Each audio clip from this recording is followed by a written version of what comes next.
نحمده ونصلي على رسوله الكريم اما بعد فاعوذ بالله من الشيطان الرجيم بسم الله الرحمن الرحيم اللهم صل على سيدنا محمد النبي الأمي وعلى آلہ وبارک وسلم۔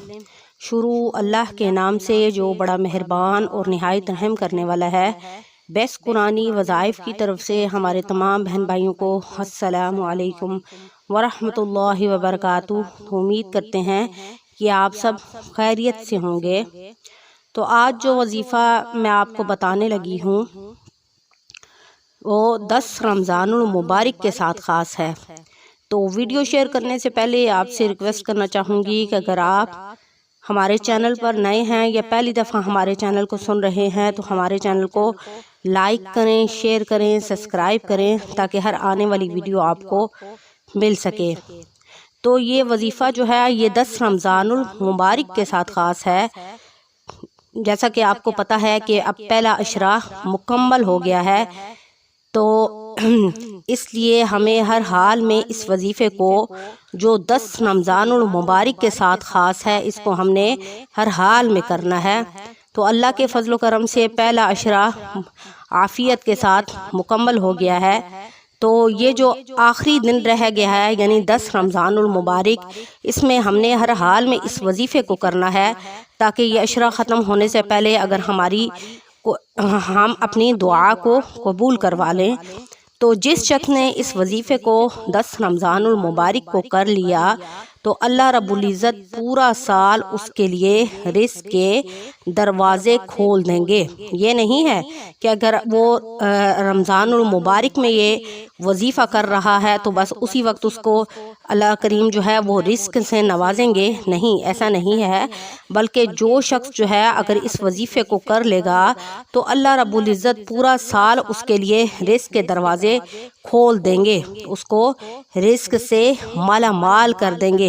اس پر اللہ کی نوازشیں اتنی زیادہ ہوں گی، اتنی زیادہ اس پر اللہ کی نعمتیں ہوں گی کہ وہ اللہ کا شکر ادا کرے گا۔ تو اس وظیفے کی برکت سے پورا سال اس پر اللہ کی رحمتیں اور برکتیں نازل ہوں گی، کبھی اس کو رزق کی کمی نہ ہوگی، کبھی کسی چیز کی کوئی پریشانی نہ ہوگی۔ یعنی آپ کو پتہ ہے کہ ہر انسان کسی نہ کسی معاملے میں پریشان رہتا ہے، کبھی روزی کی وجہ سے پریشان رہتا ہے، کبھی بچوں کے مسائل کی وجہ سے پریشان ہوتا ہے، کبھی گھر کے خرچوں کی وجہ سے پریشان رہتا ہے، یا بچوں کی اچھی جگہ رشتے کرنے کے حوالے سے پریشان رہتا ہے، کبھی بیماری کے حوالے سے پریشان ہوتا ہے کہ بیماری آ جاتی ہے اور اتنے وسائل نہیں ہوتے، اتنے پیسے نہیں ہوتے کہ وہ اپنے اوپر خرچ کر سکے۔ تو جو بھی میرا بہن اور بھائی اس وظیفے کو کر لے گا تو اللہ کریم اسے کبھی بھی کسی چیز کی تنگی نہیں ہونے دیں گے، کبھی اسے رزق کی تنگی نہ ہوگی، کبھی اسے کسی چیز کی پریشانی نہ ہوگی۔ پورا سال اس پر اللہ کا خصوصی فضل و کرم ہوگا، فقر و فاقہ کبھی اس کے قریب نہ ہوگا۔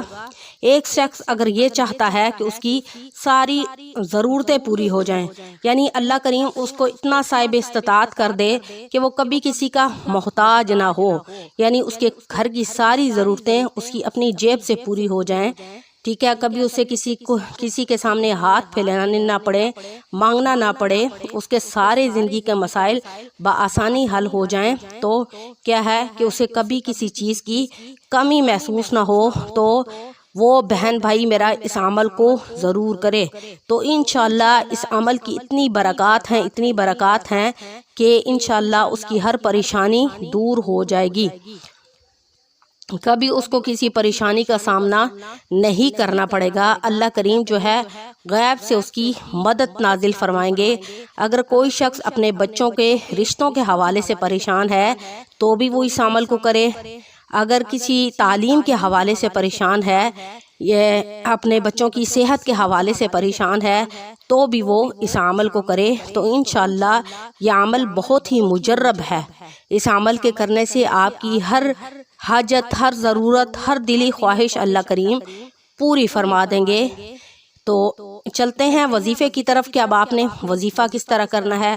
یہ جو وظیفہ میں آپ کو بتاؤں گی، ٹھیک ہے، یہ وظیفہ آپ نے کچھ نمازوں کے ساتھ خاص ہے اور آپ نے کچھ نمازوں کے ساتھ کرنا ہے، اور یہ وظیفہ آپ نے 10 رمضان المبارک کو کرنا ہے، اور کوشش کرنی ہے کہ ہر حال میں کرنا ہے، کسی طریقے بھی اس کو آپ نے چھوڑنا نہیں ہے۔ تو سب سے پہلے کیا ہے کہ آپ نے فجر کی نماز کے بعد کیا کرنا ہے کہ 10 مرتبہ 5واں کلمہ، 5ویں کلمے کا 5ویں کرنے کا ورد کرنا ہے۔ کیا کرنا ہے آپ نے سحری کے بعد یعنی فجر کی نماز کے بعد آپ نے 10 مرتبہ 5واں کلمہ پڑھنا ہے۔ تو 5واں کلمہ آپ کو امید ہے آتا ہوگا، استغفر اللہ ربی من کل ذنب اذنبتہ عمدا او خطأ سرا او علانیۃ واتوب الیہ من الذنب الذی اعلم ومن الذنب الذی لا اعلم انک انت علام الغیوب وستار العیوب وغفار الذنوب ولا حول ولا قوت الا باللہ العلی العظیم۔ تو دوبارہ میں آپ کو بتا دوں کہ 10 رمضان المبارک میں آپ نے فجر کی نماز کے بعد 10 مرتبہ 5واں کلمہ اس کا آپ نے ورد کرنا ہے، وہیں پر جانماز پر بیٹھ کر، اور کوشش کرنی ہے کہ بیچ میں بولنا نہیں ہے، اور اس کے بعد آپ نے دعا کرنی ہے۔ تو اسی طرح ظہر کی نماز کے بعد آپ نے دعائے کرب، اس کو آپ نے 17 مرتبہ پڑھنا ہے۔ چھوٹی سی دعا ہے اور آسان سی ہے، اس کو آپ یاد کر لیں۔ اگر آپ یاد نہیں کر سکتے تو کاپی پینسل لے کر آپ اپنے پاس لکھ کر رکھ لیں تاکہ پڑھنے میں آسانی ہو جائے۔ تو دعائے کرب کیا ہے؟ اللہ اللہ ربی لا اشرک بہ شیئا، یعنی ظہر کی نماز کے بعد آپ نے کیا کرنا ہے؟ دعائے کرب، یعنی اس کو آپ نے 17 مرتبہ ظہر کی نماز کے بعد وہیں پر جانماز پر بیٹھے ہوئے 17 مرتبہ آپ نے دعائے کرب، ٹھیک ہے، یہ پریشانی کے لیے دعا ہے، اس کو آپ نے پڑھنا ہے۔ وہ دعا یہ ہے، اللہ اللہ ربی لا اشرک بہ شیئا، اور پھر اس کے بعد آپ نے اپنی پریشانیوں کے حوالے سے دعا کرنی ہے، ٹھیک ہے۔ پھر اسی طرح آپ نے مغرب کی نماز کے بعد دعائے نجات یہ 40 مرتبہ پڑھنی ہے۔ یہ بھی بہت ہی آسان سی دعا ہے، ٹھیک ہے۔ استغفر اللہ الذی لا الہ الا هو الحی القیوم واتوب الیہ، ٹھیک ہے۔ تو میں نے آپ کو ظہر کی نماز کے بعد بتا دیا کہ آپ نے دعائے کرب پڑھنی ہے، اور اب آپ نے مغرب کی نماز کے بعد کون سی دعا پڑھنی ہے؟ دعائے نجات، ٹھیک ہے۔ دعائے نجات یعنی ہر چیزوں سے نجات کے لیے آپ نے یہ دعا مانگنی ہے، اور اس کے بعد اپنے رب سے دعا کرنی ہے۔ جب آپ مغرب کی نماز سے فارغ ہو جائیں تو وہیں پر جانماز پر بیٹھ کر آپ نے اس دعا کو 40 مرتبہ پڑھنا ہے، ٹھیک ہے۔ کون سی ہے دعائے نجات؟ استغفر اللہ الذی لا الہ الا هو الحی القیوم واتوب الیہ، ٹھیک ہے۔ دوبارہ آپ کو میں ریپیٹ کر دیتی ہوں کہ مغرب کی نماز کے بعد آپ نے دعائے نجات اس کو 40 مرتبہ پڑھنا ہے۔ وہ دعائے نجات یہ ہے، استغفر اللہ الذی لا الہ الا هو الحی القیوم واتوب الیہ۔ اور عشاء کی نماز کے بعد آپ نے 1 مرتبہ سورہ یاسین پڑھنی ہے، یعنی آپ جب عشاء کی نماز پڑھیں گے، ٹھیک ہے، 10 رمضان المبارک جو کہ آخری عشرہ مکمل ہو رہا ہے، اس کی جب اس وقت آپ جب عشاء کی نماز ادا کریں گے تو تراویح کی نماز ادا کرنے کے بعد آپ نے 1 مرتبہ سورہ یاسین پڑھنی ہے۔ جیسا کہ آپ کو پتہ ہے کہ سورہ یاسین جو ہے قرآن مجید کا دل ہے، ٹھیک ہے۔ تو اسی طرح جب ہم اس کو قرآن مجید کی سورت کی تلاوت کر کے جو بھی ہم اپنی حاجات کو مد نظر رکھ کر دعا کریں گے تو اللہ کریم ایک تو اس رمضان المبارک کی برکت اور فضیلت کی وجہ سے ہماری دعاؤں کو قبول فرمائیں گے اور ہماری تمام حاجات کو پورا فرمائیں گے۔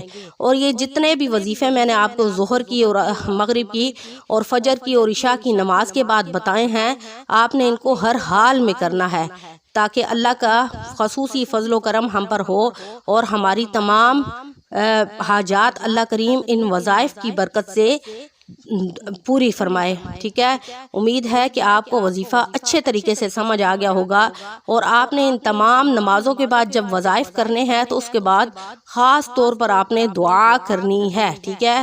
اللہ سے خصوصی دل کے ساتھ دعا کرنی ہے، اور صرف اپنے لیے نہیں کرنی ہے بلکہ اپنے اور مسلمان بہن بھائیوں کے لیے بھی کرنی ہے کہ اللہ کریم ایک تو ہمارے ملک پاکستان پر اپنا رحم و کرم نازل فرمائے، اور جتنے بھی ہمارے مسلمان بہن بھائی کسی ناگہانی آفت میں مبتلا ہیں اللہ تعالیٰ ان کو اس سے نجات دلائے، یا جو بھی پریشانی میں مبتلا ہیں یا کسی بھی پریشانی یا اور کسی حوالے سے کسی کہیں پر پھنسے ہوئے ہیں تو ان سب کو جو ہے ان کو نجات عطا فرما اور ان کی تمام ضروریات کو پورا عطا فرما، کیونکہ یہ رمضان المبارک جو ہے یہ خاص طور پر فضیلتوں والا اور برکتوں والا مہینہ ہے، اور اس میں اللہ کریم ہر حال میں اپنے بندے کی دعا کو قبول فرماتا ہے، اور اس رمضان المبارک میں آپ نے نیکیوں میں سبقت لے جانا ہے تاکہ خدمت خلق کے ذریعے، ذکر اللہ کے ذریعے، کیونکہ ہر طریقے سے ہم نیکی کر سکتے ہیں تو ہم نے ہر طرح سے نیکی میں سبقت لے جانی ہے۔ تو امید ہے کہ آپ یہ سب ان باتوں پر عمل کریں گے، تو اللہ سے دعا ہے کہ اللہ کریم آپ کو اور مجھے ان باتوں پر عمل کرنے کی توفیق عطا فرمائے۔ وآخر دعوانا ان الحمد للہ رب العالمین۔ السلام علیکم ورحمۃ اللہ وبرکاتہ۔